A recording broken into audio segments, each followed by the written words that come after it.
From CBS News Bay Area, this is the Evening Edition. And we begin with the head of the Berkeley Unified School District facing congressional lawmakers over allegations of rampant anti-Semitism in schools. Good evening. I'm Ryan Yamamoto. And I'm Elizabeth Cook. The U.S. Office of Civil Rights this week launching an investigation into the district. But the superintendent today insisting anti-Semitism is not pervasive. If you're not willing to acknowledge the problem, why can we be confident that it's being adequately addressed? You can be confident that I am there in my schools every day, in the schools, in the classrooms with the babies, and I'm very clear that anti-Semitism, there have been incidents of anti-Semitism in Berkeley Unified School District. And every single time that we are aware of such an instance, we take action and we follow up and we take appropriate action.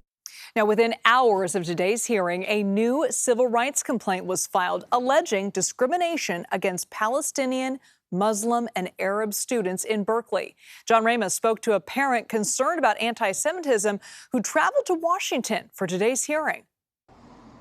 Berkeley sees itself as a model of tolerance and diversity, so it's uncomfortable for the school district to be accused on a national stage of being rampantly anti-Semitic. We now go to the great state of Utah. Mr. Burgess, you're recognized for 5 minutes.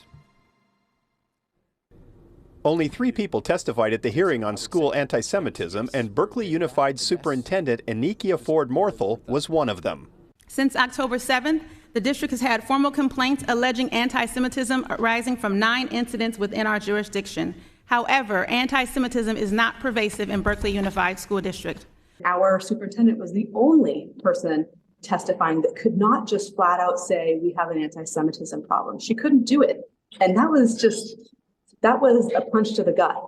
Ilana Perlman has a Jewish student at Berkeley High who had to leave an art class when anti-Israel poster art was being displayed to the students. Dozens of students have been pulled out of Berkeley Unified School District classrooms when they've complained about anti-Semitism, and that is wrong. So my son included, he spent a week in the Student Health Center and library because there was nowhere to put him.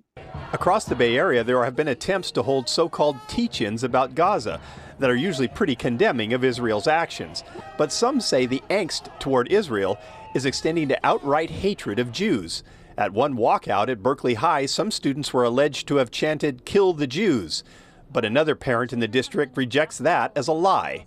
Liz Jackson, who is also Jewish and supports the Palestinians, says the complaints of anti-Semitism are coming from a small, vocal group of parents. We completely reject the notion that there's an anti-Semitic climate here. Yes, of course, there are instances of hate that happens everywhere, and it happens here too.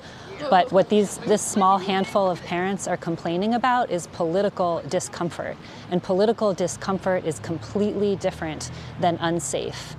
Jackson says she is comfortable leaving instruction about the conflict up to the teachers and says she is confident that students can process information without it turning to hate. The hearings this morning had absolutely nothing to do with the well-being or safety of Jewish students.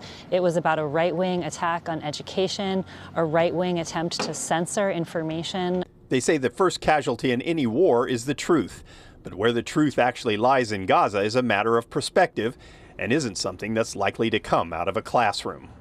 At today's hearing, Berkeley's superintendent confirmed that just yesterday, the district received official notice of a federal civil rights complaint filed against it with the U.S. Department of Education.